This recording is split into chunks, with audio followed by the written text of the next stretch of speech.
Good morning, beautiful people. Today we actually have a big project.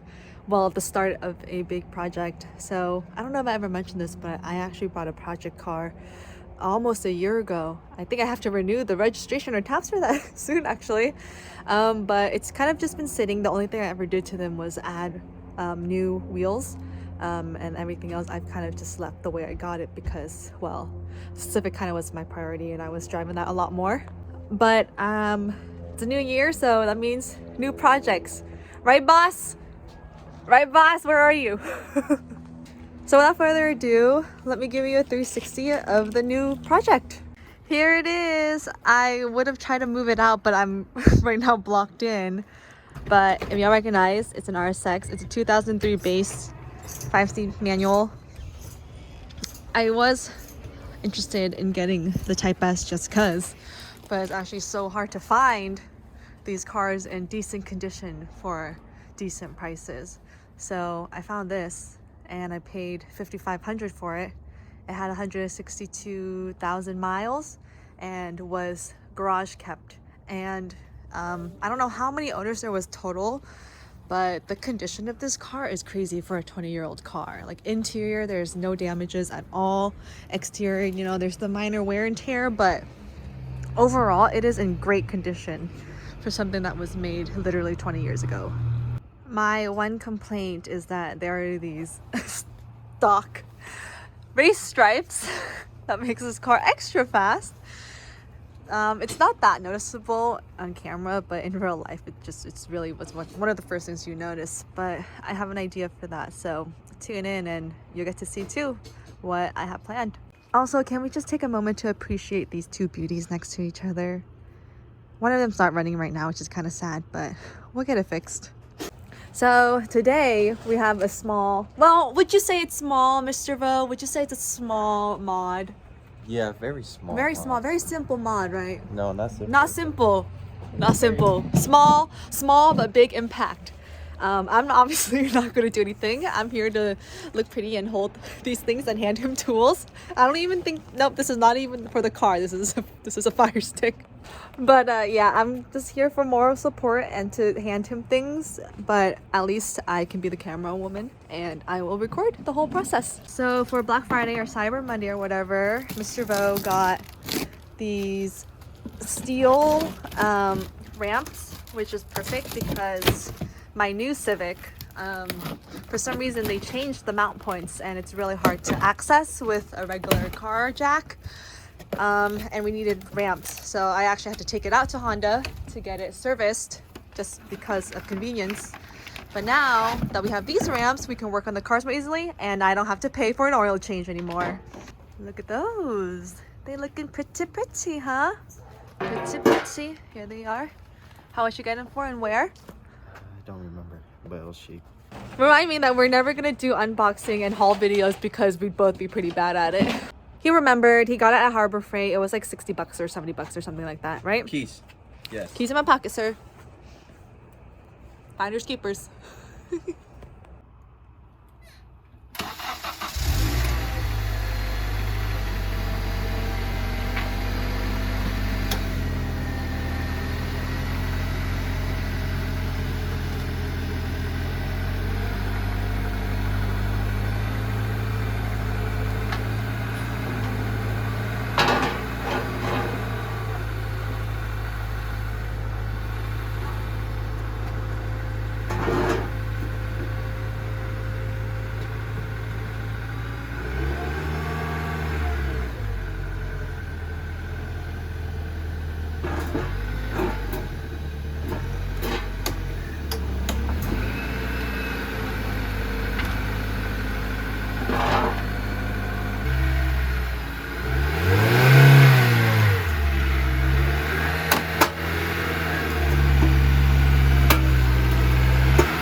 Cool.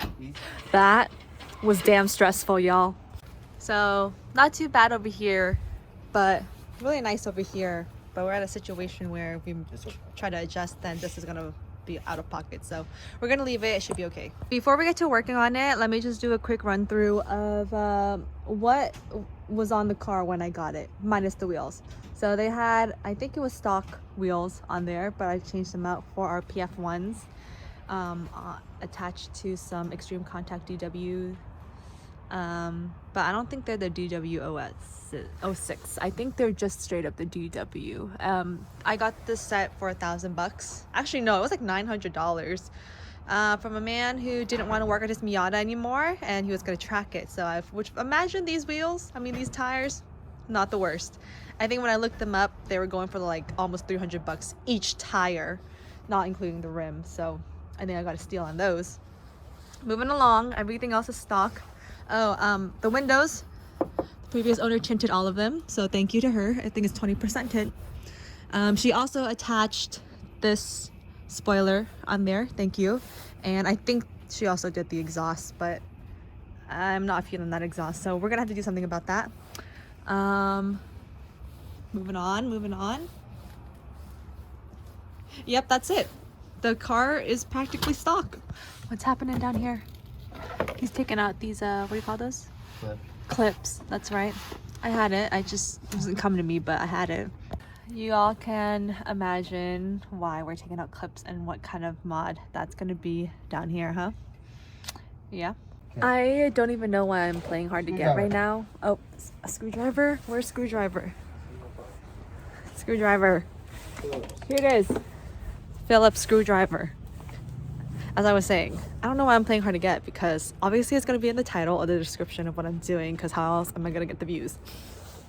So heads up, there's obviously the clips right here on the outside, but there's some more clips on the inside. So if yours is not coming off and you're wondering why, it might be that there are still some clips left in there.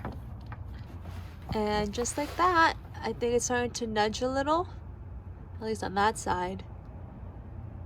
But he's doing another exam, and it's just getting rained on by the dirt and rocks under here. Oh, you ate some? Oh, okay. You had a snack. Apparently, there are also bolts under here. They don't make it easy. They really don't.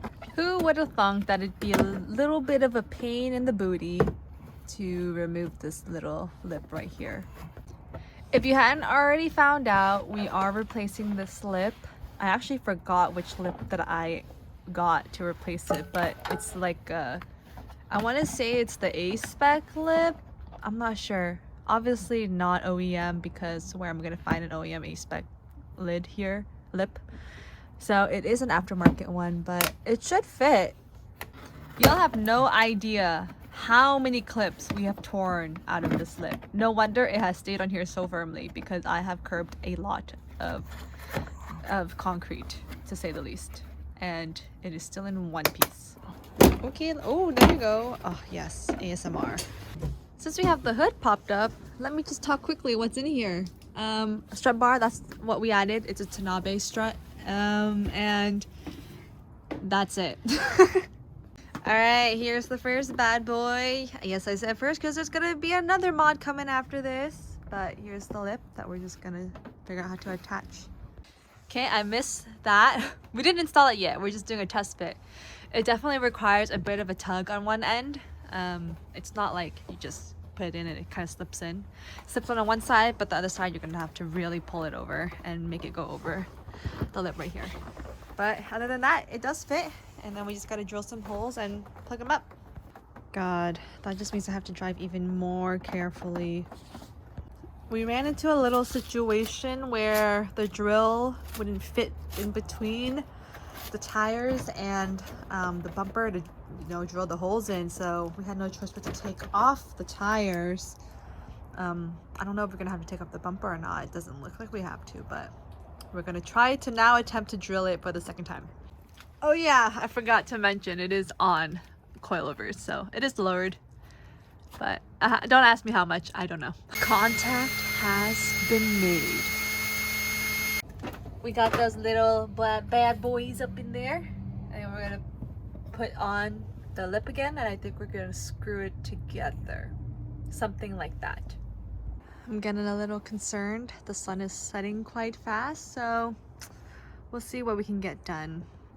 as predicted, the sun has set. Oh my god. The sun has set and we could not get the bumper on in time, but we've drilled all the holes. So also the issue is we couldn't find the rivets. That's what took so long. So we couldn't put anything down. Neither did we have the spanner drill bit to even put on the spanner drills. What is up? We are back. It's literally the middle of the night, but we have to get this done because I'm taking it in for a secret paint job tomorrow morning. So we have to get this installed just to prep it. But we're gonna try to bust it out soon because it's cold and it's late and we got things we need to do still. While Christopher was occupied over there, I went ahead and just removed the license plate in the front. And God, it looks so much better. Why is this so clunky and who put it on there? It's not desirable, but with our time crunch and the fact that we visited multiple hardware stores and Amazon and we still couldn't find all the equipment we needed, this is the best that we're gonna have to do. I guess it's better than just buying those random screws from like Harbor Freight and screwing them in, but it will have to do. At long last, it is completed. Here it is. It's the combo we used with some Loctite so people can't steal it off. I mean, I'd be impressed if people could steal off these spanner bits. Like, who the heck is carrying like those? Who was carrying that tool to remove a spanner bit or whatever you call that spanner piece? It's done. I'll show some footage tomorrow morning in the light. Here's the final look before we do the new color reveal. It's looking pretty nice, huh? After a very long awaited period, we finally have the reveal for the new color of the RSX. I actually got it painted about a month ago, but there were some issues with the paint, so we had to bring it back in 2 weeks later, and then we had to get it fixed. And it's been about a couple weeks now since it's rested, and then I've since gotten the dip coat because it's a Plastidip, so I've applied it, and it's looking extra fine today. So without further ado, here she is. There we have it, the RSX. Freshly Plastidip, freshly dip coated. I must say that on camera and from a distance, it looks pristine, doesn't it? But honestly, it wasn't the best Plastidip job. But that's gonna be a discussion for another video because I could go on for a fat minute about the whole process. All I can say is after getting my car Plastidipped, I think that I can do it myself better. This is not to throw any shade at the person who did my car. I'm gonna be honest, I paid him $1,000, which is very low. On average, Plastidip can cost anywhere from $2,000 to $4,000 depending on what you did. I actually have 2 layers of different dips on there, if that makes sense. I don't know if I'm using the proper term. So you can see that right now it looks tan. That's the first layer. The first layer was like 4 coats of desert tan. And then after that, I had to apply the top coat, which is the color shifting property, which is what you're seeing, which is the Mardi Gras Pearl. And then we also had to dip the RPF ones black just to go with the whole theme because I am going to be getting black accent parts, mainly a front splitter for the car, so I wanted it to be cohesive. But I mean, I have some things to say about that too, but on camera it looks fine, right? Looks great. And if you come up here, you can see the color shift really well there. But if you come up here, you can see that the emblem was also Plastidip and so was the grill. But it was a very thin layer, which is why it's coming off here and it's already peeled off. I mean, part of that is my mistake. I did take her through the car wash a week afterwards. I thought it would be okay because the internet said it would be okay, but because the layer of the paint or some parts of it was so thin, it came off. Luckily, the black is really easy to do, so I bought some black Plastidip aerosols and I'm just gonna spray it on myself. But all in all, I mean, honestly, she looks like a new person. And trust me, it was a different car before I applied that dip coat. So if anyone's gonna dip their car, I highly recommend that you get the dip coat. It's what you do at the very end. All you have to do is just wipe it on and then she will be smooth, soft, and shiny like so. I did also apply like a ceramic coat spray. It's not like the full-on ceramic coat, but it is a spray kind of like the turtle wax ceramic coating spray, but I use Adams instead. And that's what's given it this even more glossy finish because it was not like that when I took her home, I'll tell you that. But anyways, that's the end of this video. Thank you for following along. I will be throwing out more content moving forward. I know it's not been the most active and I just wanted to say thank you everyone. For some reason, my channel's been getting views even though I haven't been posting much. So I just really appreciate everyone who's following along and keeping tabs and expect a lot new content this year.